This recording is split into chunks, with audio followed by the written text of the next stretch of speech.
Hello my dear student, I am your teacher of Hindi and today's class we discuss our Hindi books topic. So let's see, we will discuss in today's class.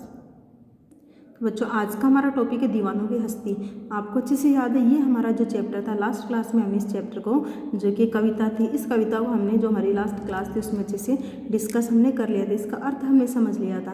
तो आज हमें क्या करना है, इसको हमने अच्छे से समझा था। दीवाने क्या होते हैं, जो अपनी मस्ती में मस्त रहते हैं, आज यहाँ कल वहाँ और जहाँ भी जाते अपनी खुशियाँ फैलाते हैं। तो आज इसके हम करेंगे अभ्यास प्रश्न। तो देखिए फर्स्ट हमारा कविता से, यानी कविता जो थी उससे हमारे प्रश्न उत्तर। कवि ने अपने आने को उल्लास और जाने को आंसू बनकर बह जाना क्यों कहा। दूसरा है भिखमंगों की दुनिया में बेरोक प्यार लुटाने वाला कवि ऐसा क्यों कहता है कि वह अपने हृदय पर असफलता का एक निशान भार की तरह लेकर जा रहा है। क्या वह निराश है या प्रसन्न है। आगे हैं कविता में ऐसी कौन सी बातें हैं जो आपको सबसे अच्छी लगी। तो इन प्रश्नों को हम एक साथ ही करते हैं। तो देखिए कवि ने अपने आने को उल्लास और जाने को आंसू बनकर बह जाना क्यों कहा है।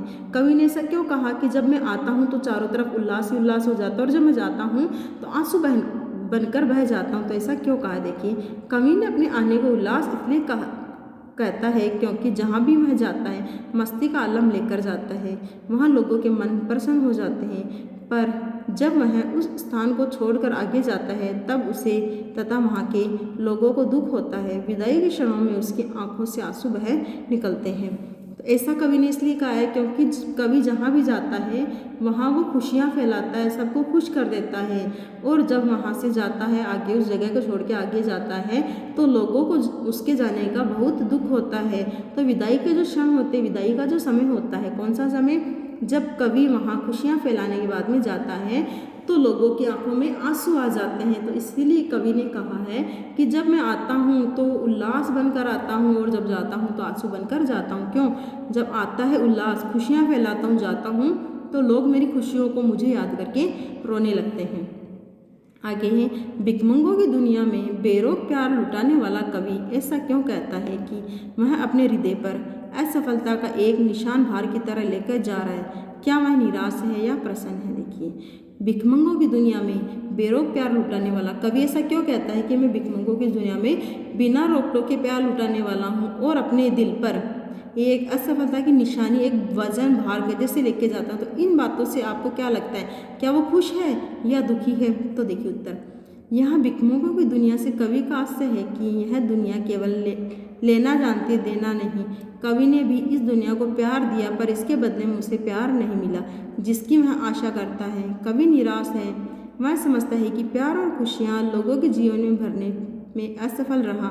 दुनिया अभी भी सांसारिक विषयों में उलझी हुई है। तो कवि ने भिखमंगों की दुनिया इसलिए कहा है क्योंकि ये जो दुनिया है, ये जो लोग हैं, ये हमेशा लेना जानते हैं, ये देना नहीं जानते हैं। जब वह लोगों को प्यार लुटाता है, प्यार देता है तो लोग उसको बदले में प्यार नहीं देते। और जिसकी वह कवि आशा करता है, कवि क्या आशा करता है, कवि सोचता है कि यदि मैं इनको प्यार देता हूँ तो मेरे को बदले में भी प्यार मिलना चाहिए, लेकिन इसके साथ ऐसा नहीं होता है।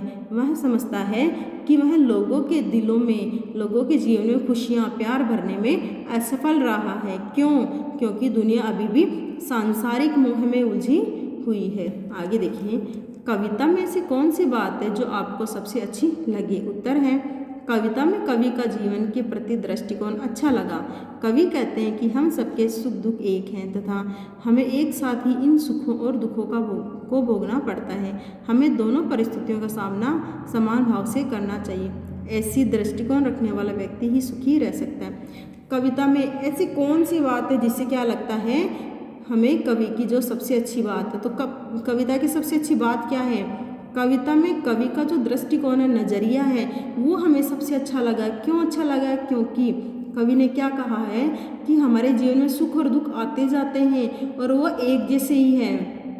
यानी कि अगर हमें सुख भोग लिया है तो हमें सुख का सेवन हमने किया है तो हमें दुख को भी भोगना ही पड़ेगा। सुख और दुख दोनों ही परिस्थितियों का सेवन हमें, अगर हम चाहते हैं तो भी करना पड़ेगा, अगर हम नहीं चाहते हैं तो भी हमें करना ही पड़ेगा। हमें दोनों ही परिस्थितियों का सामना समान भाव से करना चाहिए। जितना हम सुख में खुश होते हैं तो दुख में हमें दुखी ना होकर ये समझना चाहिए कि हम दुखी हैं तो इसलिए है क्योंकि इससे पहले हमने सुख का भी सेवन किया है। तो ऐसा अगर कोई व्यक्ति दृष्टिकोण नज़रिया रखता है तो वह व्यक्ति ही खुश रह सकता। आगे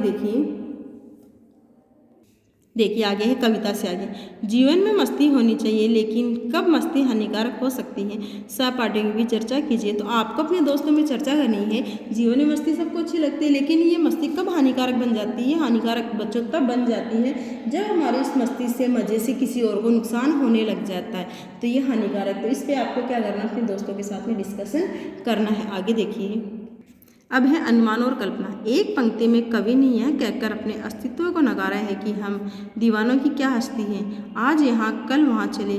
दूसरी पंक्ति में उसने यह कहकर अपने अस्तित्व को महत्व दिया कि मस्ती का आलम साथ चला, हम धूल उड़ाते जहाँ चले।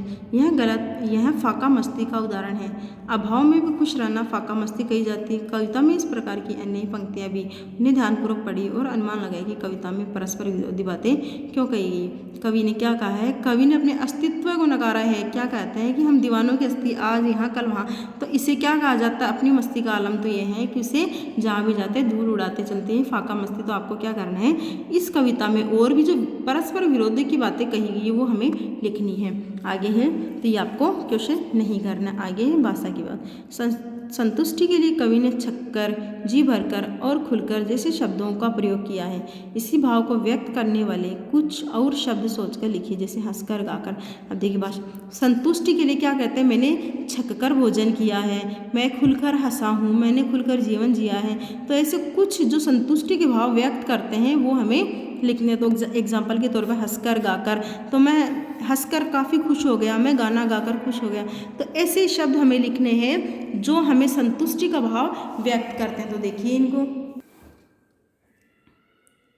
तो देखिए इनमें खींचकर, पीकर, मुस्कुराकर, देखकर, मस्त होकर, सराबोर होकर। खींचकर, मैं अपने दोस्तों को अपनी मस्ती में, अपने प्यार में, अपने बचपने में, अपने आप को मेरे बचपने में वापस खींच के ले गया तो मुझे बड़ी खुशी हुई। मैं छोटे बच्चों की तरफ मुस्कुराया तो मुझे बड़ी खुशी हुई। मस्त होकर मैं खाया, सोया, मज़ा किया। पीकर, मैंने रसपान कर कर गरीबों को या किसी को भी कुछ देकर मुझे खुशी मिली। तो ये कुछ ऐसे शब्द हैं जो हमें संतुष्टि का भाव व्यक्त करते हैं। तो आज आपको होमवर्क में क्या करना है वो देखिए। तो आज आपको होमवर्क में प्रश्न नंबर 1, प्रश्न नंबर 2, प्रश्न नंबर 3 और भाषा की बात में 1 प्रश्न। तो टोटल आज आपके 4 प्रश्न आपको एज ए होमवर्क करने। अगर यहाँ तक आपको कोई कन्फ्यूजन रहती है तो आप हमें पूछिए। तो यहाँ हमारा ये चैप्टर 4 कंप्लीट, दीवानों की हस्ती पूरी तरीके से कंप्लीट होता है। नेक्स्ट जो हमारी क्लास रहेगी उस क्लास में हमारा नेक्स्ट चैप्टर हम करेंगे।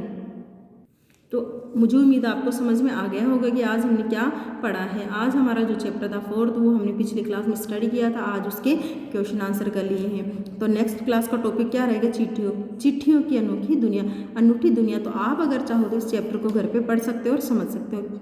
लेकिन जब हमारा चैप्टर होगा, ये क्लास नेक्स्ट जो क्लास होगी उसमें हम इसको अच्छे से पढ़ेंगे। तो आपको वीडियो को लाइक, शेयर और कमेंट करना। जो वर्क मैंने आपको बताया उसको नोटबुक में लिखने के साथ में आपको याद भी करना है। तो नेक्स्ट क्लास का वर्क बता दिया, आज आपका मैंने होमवर्क आपको समझा दिया है। Thank you so much for watch this video. Have a nice day.